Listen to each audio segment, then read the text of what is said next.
Saludos, muy buenas noches, bienvenidos a Clásicos NBA en Canal Plus Deporte. Hoy nos trasladamos en la máquina del tiempo hasta 1964, concretamente al 24 de abril de 1964, al cuarto encuentro de la final de aquella temporada entre los San Francisco Warriors y los Boston Celtics. Estamos en San Francisco, estamos en el segundo tercer cuarto de este encuentro que había finalizado en su primera mitad con un 44-40 en el marcador. Insisto, los Boston Celtics ante los San Francisco Warriors. Boston, que venía de encadenar 5 títulos en NBA consecutivos y buscaba la gesta de convertir su sexto anillo. Íñigo Ruiz, muy buenas noches. Sí, buenas noches, Moisés, buenas noches a todo el mundo. Pues lo que tú decías, ¿no? Estamos en el centro del mito de los Boston Celtics, ¿no? En la creación de ese Celtic Pride tan famoso años después. Y bueno, pues una temporada, como tú decías, donde iban a lograr los Celtics su sexto anillo. Por cierto, primera temporada que no jugaba Bob Cousy.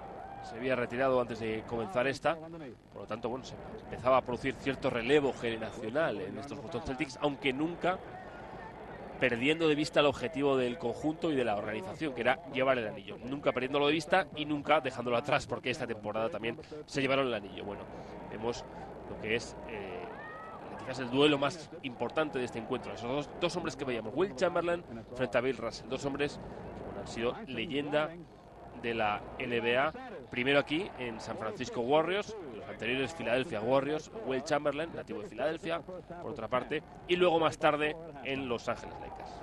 Bueno, pues así las cosas, como bien ha explicado Íñigo, los Boston Celtics luciendo su mítico verde, se lo digo yo, aunque sean las imágenes en blanco y negro, jugando de derecha a izquierda, mientras que los Warriors de San Francisco, que venían de Filadelfia, como bien ha dicho Ruiz anteriormente, era su primera temporada, si no me equivoco, en California, Íñigo, era su primera temporada, ¿verdad? Sí, primera temporada en California, y como decíamos, jugaban de izquierda a derecha de claro. Ahí veían precisamente a Bill Russell en esa lucha titánica con Will Chamberlain. Insisto, Bill Russell número 6 de oscuro, mientras que Will Chamberlain dorsal número 13 de los Warriors. En los banquillos, Red Auerbach, que llevaba desde 1950 en el banquillo de los Celtics, mientras que Alex Hannum era su primera temporada en el banco de los Warriors. Corriendo al contragolpe de los Boston Celtics, la canasta de Sach Sanders. Y un Alex Hannum que esta temporada sería designado mejor entrenador de esta temporada. Fíjate, nada más y nada menos que teniendo enfrente al mito de los mitos de los banquillos de la NBA, ¿no? Bueno, no en vano, el trofeo al mejor entrenador lleva su nombre, que por algo será, ¿no? Por algo será, efectivamente. Bueno, ahí está la lucha por el rebote de Wilt Chamberlain. Y la personal que decretaba uno de los árbitros de este partido. Hay que recordar que la franquicia fundada en Filadelfia, esta de los Warriors, en 1946, se trasladó a San Francisco en el 62 y a Oakland ya en el 71. Por lo tanto, la franquicia como la conocemos ahora lleva en Oakland, cruzó el puente en 1971. Veíamos la forma de lanzar esos tiros libres a cuchara. Sí.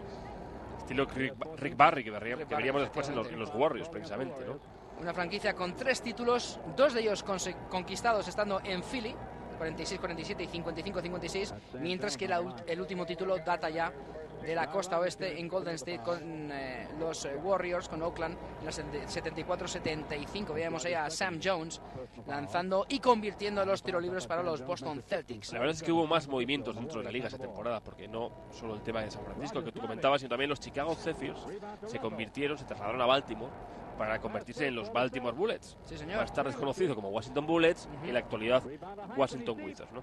Y los Syracuse Nationals, o los Nats, como también se les conocía, se trasladaron a Filadelfia a rellenar el hueco que dejaban los Warriors para convertirse, cambiar el nombre de Syracuse Nationals al de Philadelphia 76ers, que es el que conocemos.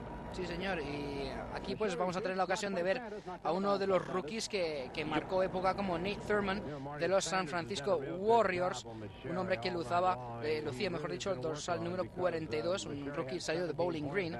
Hemos dicho antes, era una de las novedades. Hemos dicho antes que esta era la primera temporada de San Francisco Sí. Yo creo que es la segunda. Pues la segunda, debe ser la primera o la segunda, eso es, porque dejó el huevo, como tú bien has explicado, Filadelfia, que se fue a Siracusa, eso es. Syracuse, mejor dicho, se trasladó luego a Filadelfia y se convirtieron en los 76ers. Bueno, Boston con el balón interior para Russell, ahí está de nuevo Casey Jones. Varios jugadores que luego fueron entrenadores de la franquicia de Boston. Ese es el lanzamiento suspensión que falla Tom Henson, uno de ellos precisamente Tom Henson. Sí. Y comentarista. Cierto. Pues ahí tenemos Bill Russell, Tom Henson y Casey Jones, por nombrar unos cuantos. Y Satch Sanders también, Íñigo. Satch Sanders también llegó a ser entrenador de los... muy poquito tiempo. Sí, año y medio. Sustituyendo a Tom Henson precisamente al final de la década de los 70. Ese Sam Jones, lanzamiento de Sam Jones. Rebote para Chamberlain y balón para los Warriors de San Francisco.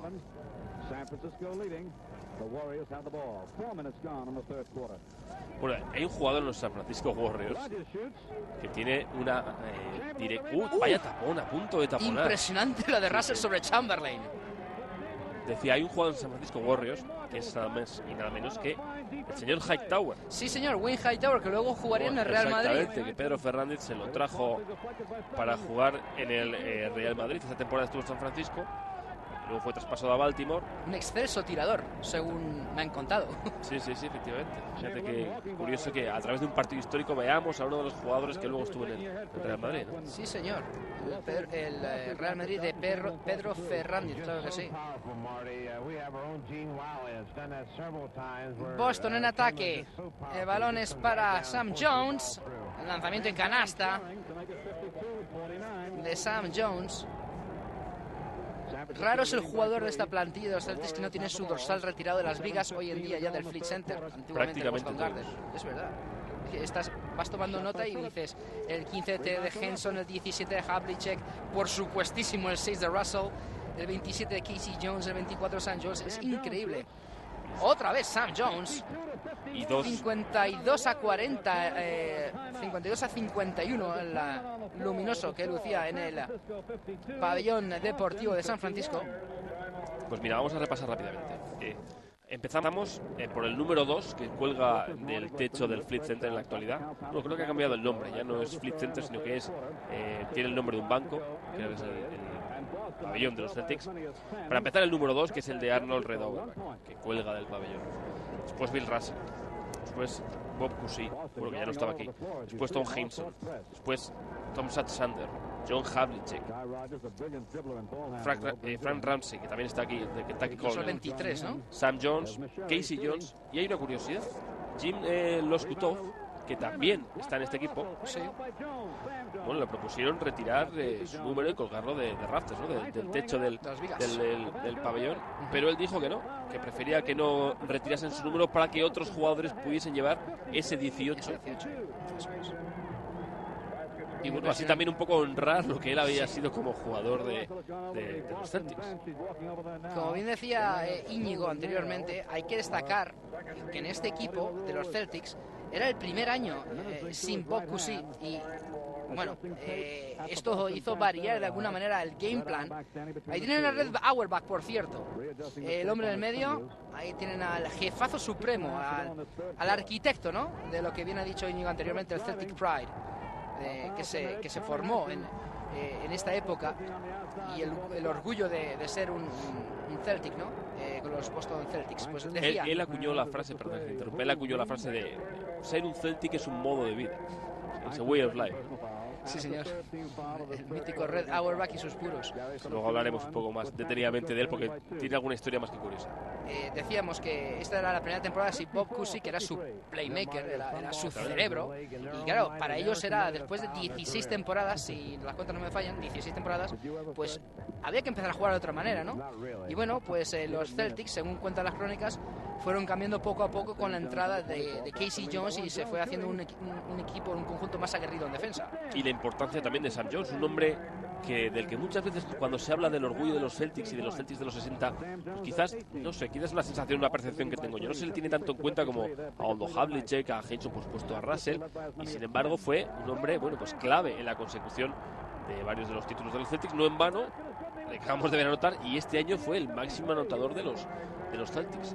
Un hombre que, fíjate, cuando salió de la universidad tenía una oferta de un instituto para ser profesor, que es lo que él quería ser realmente, y tenía la oferta de los Celtics. Entonces decidió pedir al instituto un salario desorbitado, en torno a 500, pedía un aumento de $500 en comparación con el sueldo de cualquier otro profesor del instituto.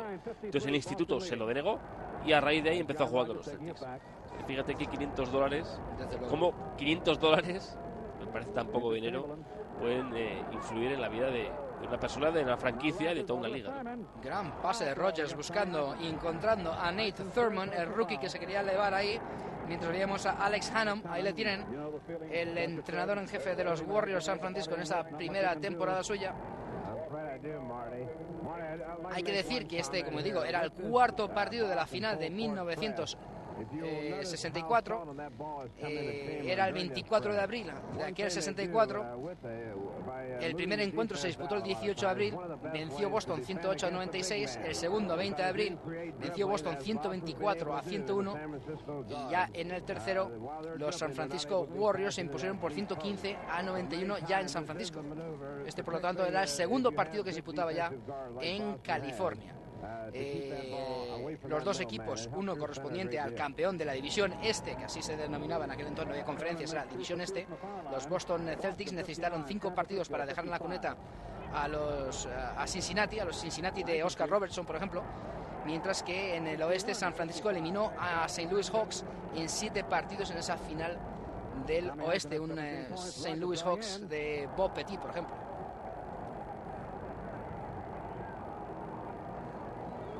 Auerbach. Ahí le tienes. Es un hombre que recibió una gran cantidad de dinero en multas, más de $17,000 a lo largo de su carrera. No de su carrera, sino hasta que Maurice Podoloff, que este año dejó de ser comisionado de la NBA, sí, le sustituyó Walter Kennedy. Sí, Walter Kennedy, efectivamente, pues $17,000 en multas le puso el señor Podoloff a Ray Auerbach por sus excesos dentro de la cancha.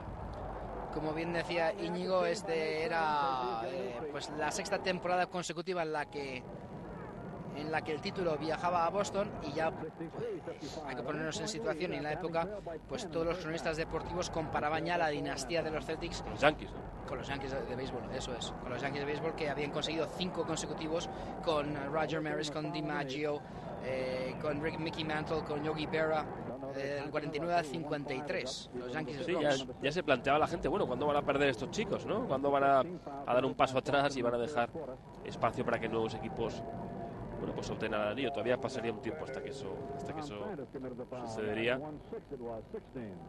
En la línea de tiro libre tenemos a Tom Meskery convirtiendo el lanzamiento libre. Meskery, que tiene una historia muy curiosa. Este hombre nació en China en el 38, porque sus padres eran rusos, y no me digas por qué, porque ya a tanto no llego. Estaban en China y tras la Segunda Guerra Mundial emigraron a Estados Unidos, pues, donde ahí ya él se convirtió ya en un jugador de high school y hasta ya lo vemos, ¿no? Por cierto, que es ahora en la actualidad, creo que es, bueno, en la actualidad no, porque creo que falleció hace no muchas fechas, ha sido profesor de high school y un muy buen poeta. Está buscando en internet y tiene 3 libros publicados. Fíjate tú, Russell con Chamberlain, Tom Meskery. Además nos ponemos en situación porque estamos hablando del 64, Íñigo, crisis, los misiles, Cuba, Kennedy. Nos ponemos en todo el meollo de la cuestión, caza de brujas anterior ya en los 50 con McCarthy. Exactamente, sí. Estamos en la época de Kennedy, estamos en la época de los 9 días famosos que cambiaron el mundo, la crisis de los misiles. Meses más tarde, estamos en abril del 64, pues en noviembre del 64 fue cuando el presidente Kennedy fue asesinado en Dallas. Estamos en la época de comienzo del activismo de la lucha por los derechos civiles de los afroamericanos, de Martin Luther King, de Malcolm X. Y qué importante fueron todos estos jugadores de color que llenaban las plantillas de la NBA en ese romper las barreras. Pues mira, hilando ese comentario que acabas tú de hacer, encontramos la importancia de Red Auerbach no solo en los Celtics, sino también en la liga. ¿Por qué? Porque él fue el primero en seleccionar en el draft a un jugador afroamericano. Sí, señor. A Chuck Cooper, nada más y nada menos. Además, y luego hablando... Fue el primero, perdona, en jugar con 5 jugadores titulares afroamericanos, y fue el primero en dar la oportunidad a un afroamericano para que fuese entrenador de un equipo NBA, como fue Bill Russell años más tarde, cuando él se retiró. El deporte una vez más sirviendo para hacer historia, y yo recuerdo entrevistas con Red Auerbach en el Sporting News y en el Sport Illustrated, Íñigo, y decía que es que trataba a sus jugadores de color igual que trataba a un blanco, no había privilegios para ninguno, a los dos los trataba igual. Y luego oías hablar a Casey Jones, a Bill Russell, y oías hablar del jefe, como decían él. Sí, claro. Al jefe decías, no, es que todos éramos, ante los ojos de Red Auerbach no había iguales, colores, todos éramos iguales. No, viajábamos todos en el mismo autobús, cosa que no sucedía, y tú lo sabes, no sucedía en todos los equipos profesionales deportivos. Comíamos en el mismo salón, íbamos al mismo hotel, y si teníamos que dormir y compartir habitaciones, las compartíamos sin ningún problema. Chamberlain ha dicho 1000 veces que tenía que compartir habitación con Cousy y no pasaba absolutamente nada. Exactamente. Y vaya gancho. Perdona, Íñigo, menudo gancho el que se saca ahí Tom Henson. Además de dar sentido a la colectividad de este deporte, es decir, a lo que es el equipo, porque Red Auerbach decía, la única estadística que importa es la de los puntos, es decir, que yo haya metido más puntos que el rival. No importa si uno metió 40, 50, si Bill Russell ha cogido 25 rebotes, que era lo habitual, por cierto, en aquellos años, aunque ahora parezca mentira, pero es así. Así era. Sino daba importancia suma y total al equipo, a la conjunción, a la colectividad, a que no hubiese estrellas, a que pues todo fuese de la manera más equitativa y organizada posible. En un partido histórico como este, pues obviamente a veces perdimos el hilo del partido y hablamos pues de la historia de este deporte y de esta competición en la NBA. Y hay que irse pues a ver a dos protagonistas, como bien ha dicho Íñigo, en los que nos tenemos que fijar. Bill Russell, dorsal número 6 de oscuro; Wilt Chamberlain, dorsal número 13 de San Francisco y de blanco. Ahí le tienen, por cierto, recogiendo un rebote.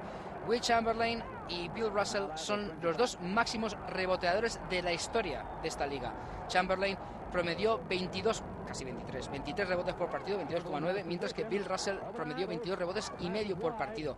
Son números realmente que para cualquier chaval de hoy en día, de esta generación, y que nos siga a través de Canal Plus, puede pensar que números, que estratosféricos. Y es difícil, se hace muchas veces difícil de entender, sobre todo viendo el juego, viendo partidos como estos que estamos viendo, entender la repercusión que tuvieron no solo en la liga, sino en el juego del baloncesto en sí, Wilt Chamberlain y Bill Russell, ¿no? Dos hombres de los que se habla, y con razón, de que cambiaron la percepción total que se tenía por aquel entonces de este deporte, ¿no? Por su estilo de juego, por la forma en la que ellos se manejaban en la cancha, etcétera, etcétera.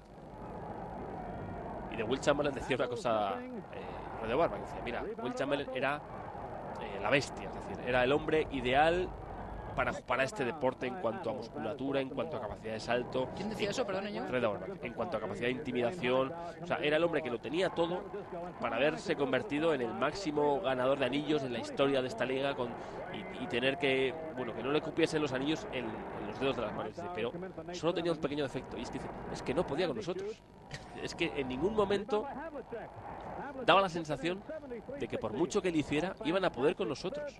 Sí, son de esos jugadores o deportistas que se encuentran en su trayectoria deportiva con un rival que le frustra, y de eso sabemos en España muchísimo. Vete a ver Miguel Indurain, a cuántos ciclistas ha dejado en el camino, por ejemplo, ¿no? Por poner un ejemplo, ¿no?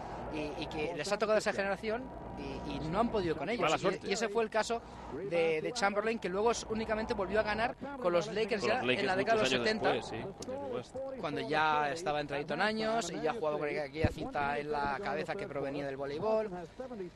El caso es que el bueno de Wilt Chamberlain, como bien decía el jefe, Red Auerbach, en otro equipo se hubiera hinchado a ganar, y lo cierto es que, hombre, se encontró con esa generación de los Celtics que eran imbatibles. Fíjate, quizás, hablando un poquito más de Auerbach, quizás Auerbach tenía un concepto distinto en lo que a raza se refiere también, porque él también era hijo de inmigrantes. Él también era hijo de inmigrantes rusos. Sus padres eran rusos, concretamente de Minsk, que llegaron a Estados Unidos al principio del siglo XX, ¿no? Quizás también eso podía influir un poco en ver las cosas desde otra perspectiva, ¿no? No me imagino con la misma mentalidad a un Red Auerbach con su procedencia que hemos comentado, siendo inmigrante, etcétera, que a un Red Auerbach nacido en Alabama. Está claro. Sí, exacto. Ojo, que no tengo nada en contra de la gente de Alabama, que nadie me interprete mal, ni mucho menos. No, yo creo que nos entendemos se todos, ¿no? Se te entiende perfectamente. Y eso es totalmente cierto. Bueno, y a todo esto, hablando un poquito de lo que eran estos dos equipos, hay que recordar que en aquella temporada de 1963-1964, Boston tan solo perdió 21 partidos de temporada regular y venció en 59. Fueron primeros de la división del Este, mientras que los Warriors hicieron lo propio en su división, la Oeste, ganando 48 partidos, perdiendo 32. Otros conjuntos en el Este, pues los Cincinnati Royals, los Philadelphia 76ers y los New York Knickerbockers, los Knicks. Mientras que en el Oeste, junto a San Francisco, estaban los St. Louis Hawks, que jugaban en Missouri, Los Ángeles Lakers, que ya se habían trasladado de Minneapolis, mientras que cerraban esa división los Baltimore Bullets, que como bien ha dicho Íñigo, luego se convertirían en Washington Bullets, y los Detroit Pistons, que no tenían nada que ver con los Pistons de hoy en día, que actualmente están disputando esa final de conferencia con los Miami Heat. Más curiosidades de Red Auerbach. ¿Tú sabes que nunca ha tenido su residencia oficial en Boston? Siempre en Washington DC. Y en la actualidad vive en Washington. ¿Sigue en Washington? Sí, es curioso. Tiene un pedazo de Mercedes plateado que en la matrícula adelante pone Celtic, simplemente. Sí. Y fíjate, son todas las cosas que cuenta él, que después de cada partido siempre tiene la tradición de comer comida china. Porque dice que en cualquier ciudad a la que iba con el equipo, lo único que encontraba abierto muchas veces después de un partido o que te pudiesen llevar a la habitación del hotel era comida china. Y que por eso cogió esa costumbre. El hábito, ¿no? Sí, incluso luego llegó a tener un restaurante chino. Red Auerbach. Sí, exactamente, sí. Siendo sus padres de Minsk. Exactamente. Chino de toda la vida. Lo que son las cosas. Bueno, pues el tercer cuarto, que concluyó con el resultado parcial favorable a los Celtics, 76-64. Estamos en el cuarto partido de la final de 1964. Recordemos, el parcial, la eliminatoria, la serie final estaba 2-1 a favor de Boston. Los dos primeros partidos jugados en Boston cayeron del lado celta, mientras que el primero jugado en California cayó del lado de los Warriors. Los Warriors intentaban equilibrar la balanza en este cuarto partido y marcharse a Boston con un 2-2 en el marcador. Insistimos, los Celtics de oscuro jugando de derecha a izquierda, los Warriors de San Francisco, que luego ya se quedaron en Oakland, cruzaron el puente, como digo, se quedaron en la bahía, pero pasaron a denominarse Oakland Warriors, o Golden State Warriors, mejor dicho, pues jugaban de blanco. Mira, para cerrar con el tema de Auerbach, para entender un poco más la interrelación que tiene la historia del equipo con Auerbach y viceversa, que muchas veces incluso te planteas que no se puede entender la historia de uno o de otro si no es apoyándose en cualquiera de las dos cosas, ¿no? Tú conoces, lo conocen todos nuestros espectadores, el duendecillo verde, ¿no?, que representa a los Boston Celtics, ¿no? Sí, señor. Pues ese logo lo diseñó el hermano de Red Auerbach, que era dibujante en un diario en Washington Star, creo que era. Su hermano Zang, que por cierto falleció hace 2 años, pues él fue el que creó, ideó y dibujó ese logo que ha pasado a la historia, que hemos conocido todos. Bueno, pues y que está en el centro de la cancha, ¿no? Del Flip Center está dibujado ahí el duendecillo. Sí, señor. Pues por si algún día alguna duda, ¿no? Fíjate ya que el hermano ya, o sea, es una cosa, dices, bueno, es que no se puede entender la vida ni del equipo, ni de la franquicia prácticamente, ni de Red Auerbach, si no es hablando de... Bueno, claro, no en vano llegó Red Auerbach en el año 50 a los Celtics y sigue en él. Y, o sea, estamos hablando de 55 años ligado a una franquicia, a una organización. Él dejó de entrenar en 1966, entregando el testigo a Bill Russell. Russell se lo dejó a Tommy Henson y a Satch Sanders, para que luego llegara pues los años 80 y se hiciera con el equipo Casey Jones, después de que lo hiciera Bill Filford. ¿Perdona? Fletcher, ¿no? Fletcher, sí.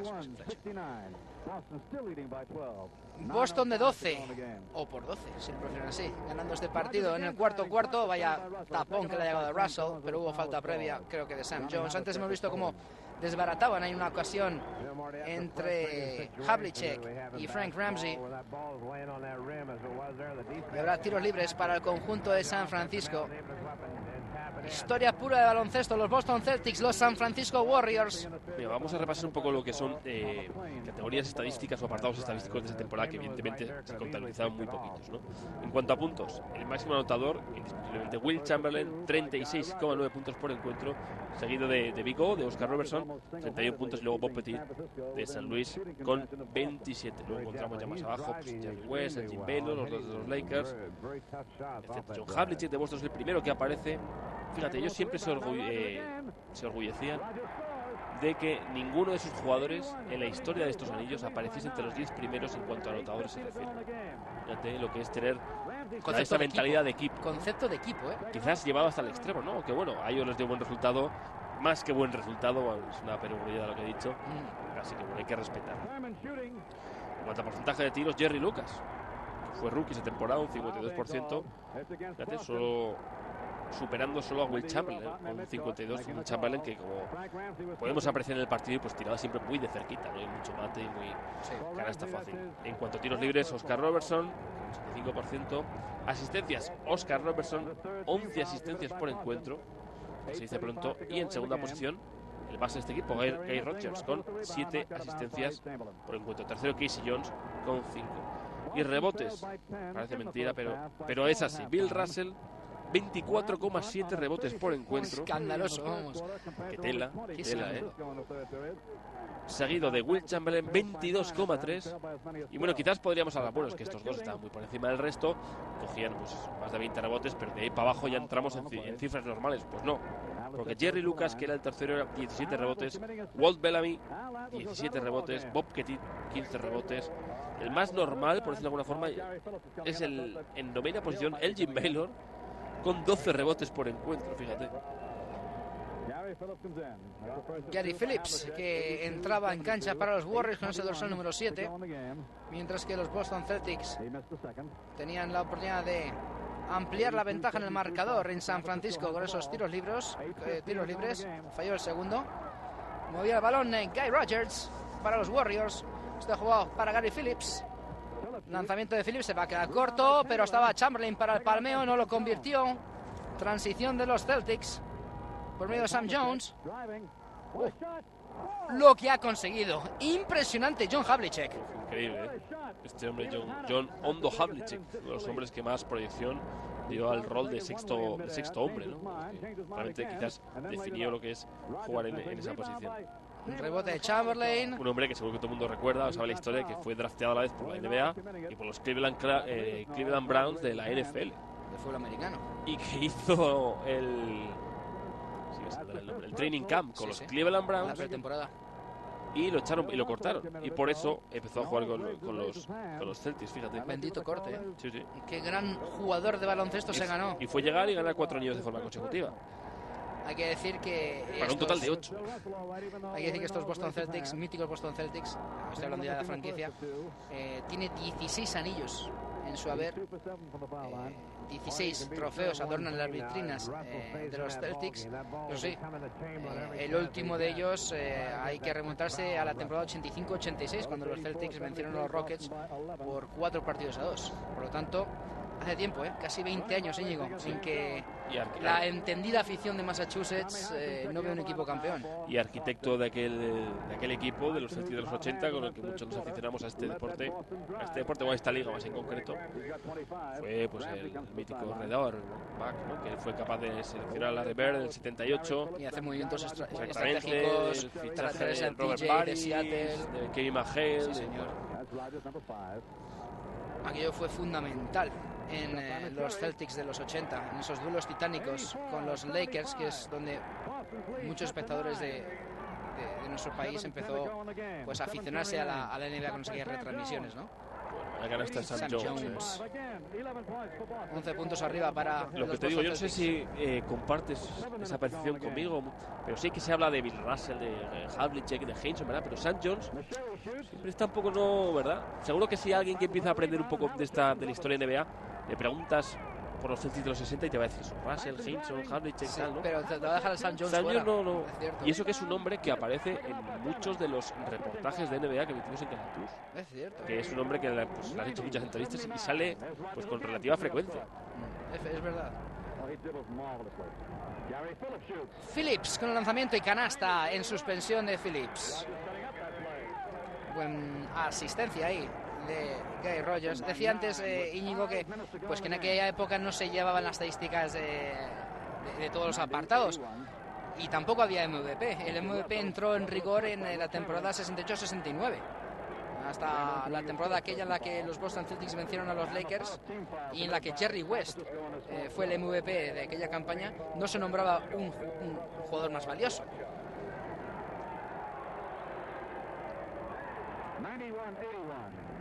91-81. Boston ganando por 10. Guy Rogers levantando, subiendo el balón, cruzado de divisoria y la canasta. Chamberlain, no podía ser otro, con el palmeo, después de que dejara esa bola en franquicia por encima del aro. Guy Rogers. Ese es Bill Russell jugando de espaldas a aro. De nuevo Bill Russell tiene a Chamberlain detrás. Casey Jones con lanzamiento. Sin saltar, eso es. El rebote fue largo. Y la falta será contra los Celtics. Falta en ataque, ¿no? Tiene toda la pinta. Antes nos mostraban una panorámica de Red Auerbach. Ahí le tienen, por cierto, con ese papel enrollado en su mano izquierda. Para aquellos que hayan visto Hoosiers y hayan visto a Gene Hackman haciendo de entrenador de aquel colegio de Indiana, decir que Gene Hackman se inspiró y vio mucho footage, mucha cinta, mucho metraje de Red Auerbach para inspirarse en ese personaje, en el entrenador de Indiana, exacto. Esos folios, ese papel en la mano izquierda.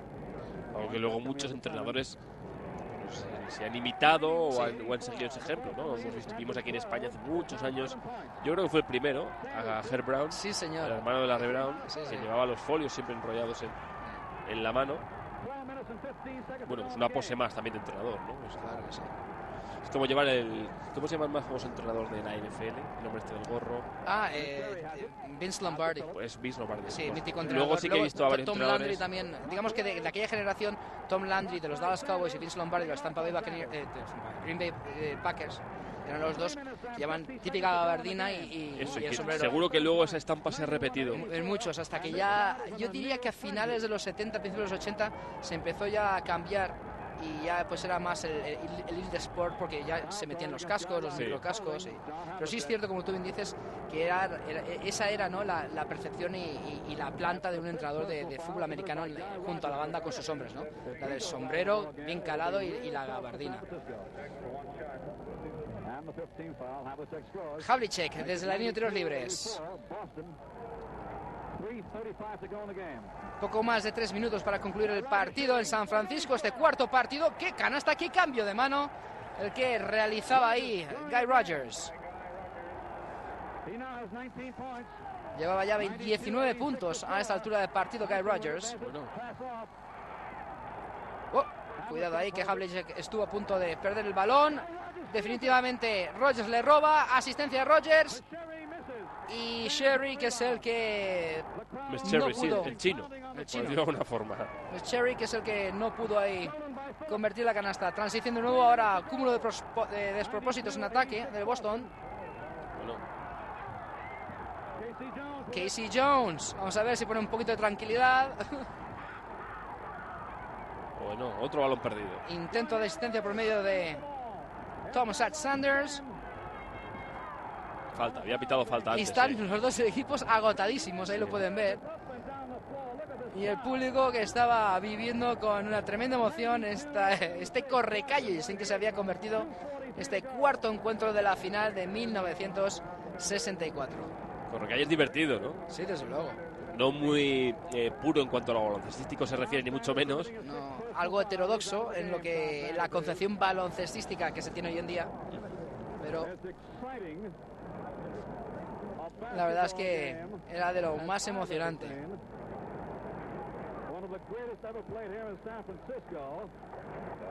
Podemos escuchar de fondo, obviamente, al comentarista de la realización americana diciendo que era uno de los partidos más emocionantes que se había disputado en la zona de San Francisco, en la zona de la Bahía. Ahí vemos a Alex Hannum, otro que también fue, como igual que Bill Russell, fue jugador-entrenador de los St. Louis Hawks, si no recuerdo mal, compartiendo esa figura que, bueno, por lo menos a mí se me hace tan complicada eso de jugador-entrenador, ¿no? Yo creo que en cualquier deporte es algo que yo no termino de concebir. No, lo veo difícil, lo veo complicadísimo.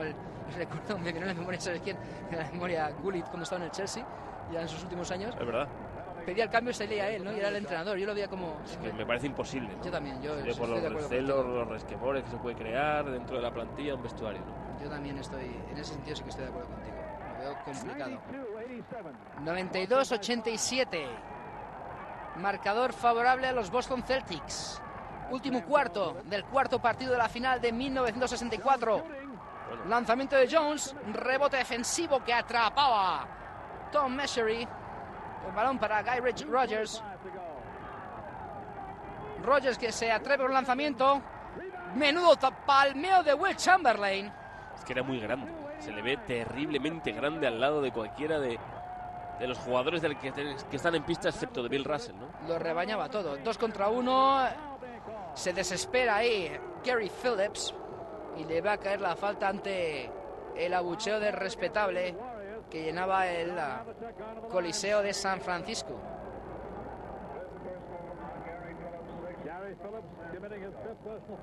Es curioso, ¿verdad? Los Celtics cómo encarnan la tradición de este deporte hasta hoy en día. Nos siguen jugando.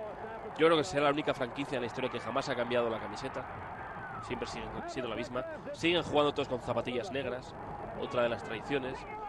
Encarna eso tan europeo de la tradición, ¿no? De mantener viva la tradición, etcétera, etcétera. Que no es muy americano el tema de las tradiciones porque son un país muy joven, ¿no? Pero sí que ese tema de las tradiciones tan europeas y quizás tan mediterráneas también, que tanto nos gusta, Sí. ellos lo encarnan a la perfección. Y a mí me parece perfecto. No me puedo imaginar a los Celtics con esa vestimenta que no sea verde o blanca.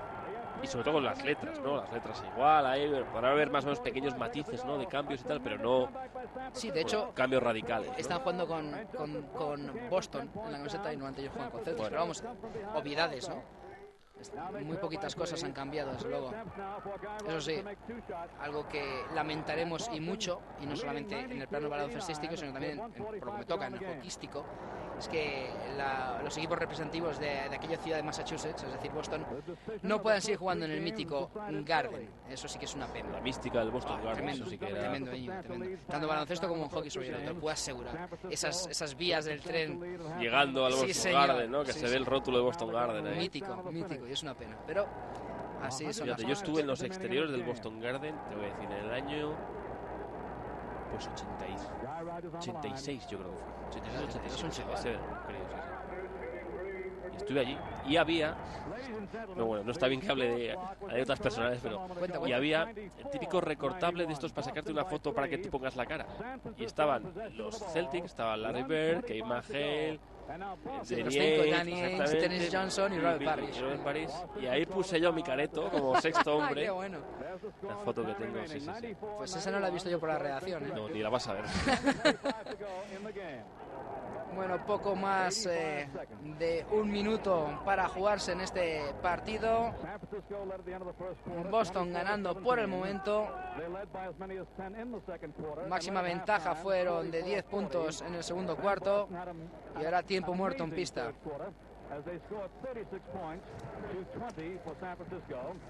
26-20 el parcial al que se llega en estos momentos. Parcial de la segunda parte de este partido. Y los Celtics que vencen por 3 en estos momentos. Tienen Es que es increíble Alex Hannum. Lo que hizo este hombre en el banquillo, de verdad. Es que es 11 títulos en 13 años. Yo no creo que haya en la historia del deporte profesional No lo hay. una racha de victorias semejante. En el deporte Igual, ya no te digo profesional ni complicado. igual, ya te digo semejante. Es que es tremendo. Es que me estoy yendo también a lo más cercano a mí, que es el hockey sobre hielo, y estoy viendo que al hockey sobre hielo, Boston es al baloncesto lo que Montreal al hockey sobre hielo, y que no hay, no. Nada, ¿no? Hubo una época en la que arrasaron los Montreal Canadiens con sus dinastías, pero no hay nada parecido a lo que consiguió Red Auerbach. Claro, es que cuando hablamos de dinastías en cualquier deporte profesional, esto es una dinastía. Esto es una dinastía. O sea, quizás ya hemos limitado mucho el término. Bueno, ya ganar 2 anillos consecutivos es ya una dinastía. No, señor. No, señor. Una dinastía es esto. Sí, sí,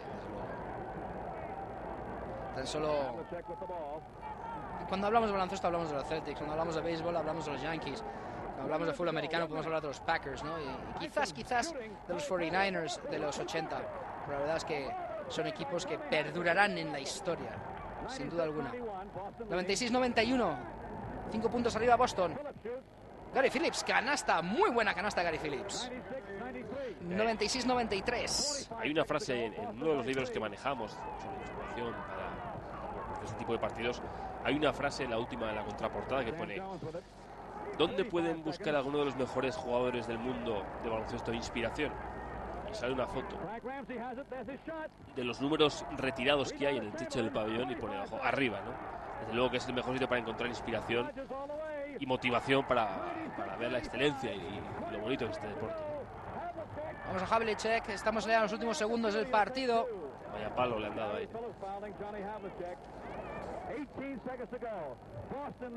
Restan 18 segundos y Boston vencía por 1, mientras que Havlicek se iba a disponer a lanzar los tiros libres.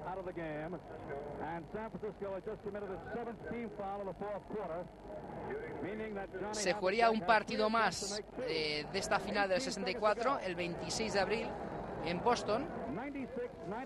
Y ahí Boston ganaría 105-99 para hacerse con su 6º título consecutivo.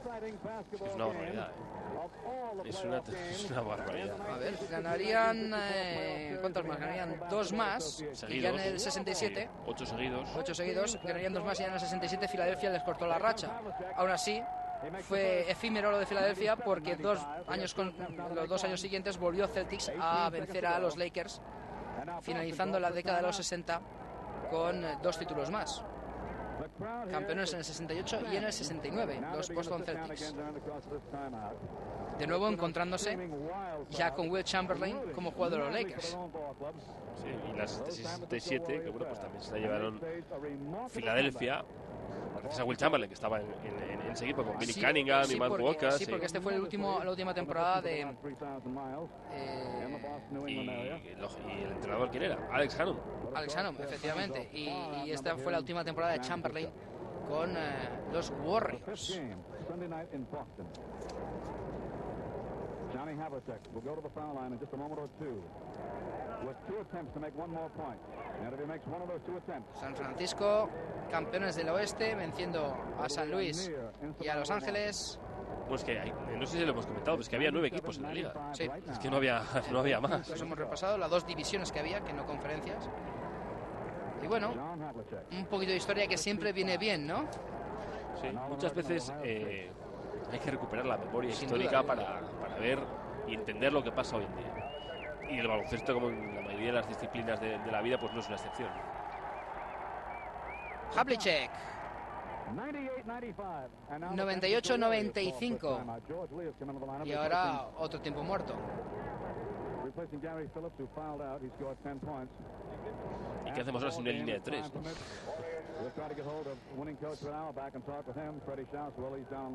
Eso me vino ayer a la cabeza cuando estuve viendo el Etosa Unicaja, quinto partido anoche, y yo pensaba, tendrán que hacer algo porque sí existía la línea 3 evidentemente, pero cuando se va perdiendo de 3 la situación es más que complicada. Por cierto, vaya temporada del Etosa Alicante.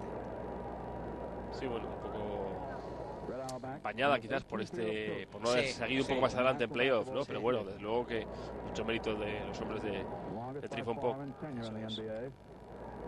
Ahí tienen a Red Auerbach en el medio, animando a los suyos.